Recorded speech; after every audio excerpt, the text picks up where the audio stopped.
Des images glaçantes montrent la destruction massive d'effectifs et d'équipements des forces armées ukrainiennes près de Krasnoarméïsk. Ces séquences, publiées par le ministère russe de la Défense, révèlent l'efficacité redoutable des drones d'attaque dans le cadre d'une offensive coordonnée en direction de l'armée rouge. Restez avec nous pour découvrir les détails de cette opération militaire de haute intensité. Pensez à vous abonner et à partager ce reportage pour rester informé. Au cœur de cette opération, les drones FPV et les appareils équipés de systèmes de largage de munitions jouent un rôle central.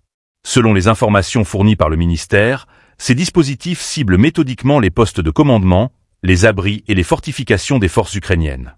En parallèle, ils appuient les manœuvres des unités d'assaut opérant dans cette zone stratégique. Les équipages de drones de reconnaissance, quant à eux, scannent le terrain avec une précision chirurgicale.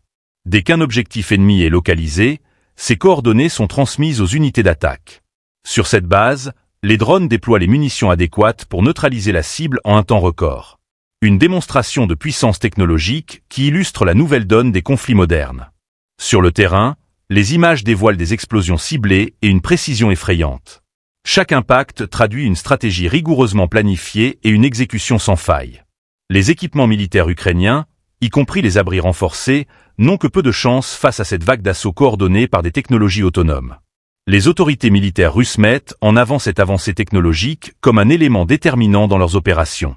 Elles soulignent également la flexibilité de ces systèmes, capables d'adapter leurs frappes aux caractéristiques spécifiques des cibles.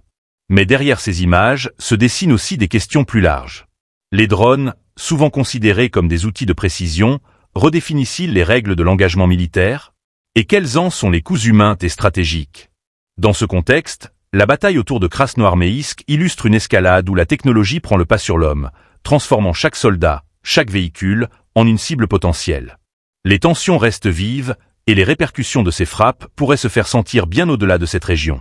Alors que les opérations se poursuivent, le conflit semble entrer dans une phase où la supériorité technologique dictera l'issue des affrontements.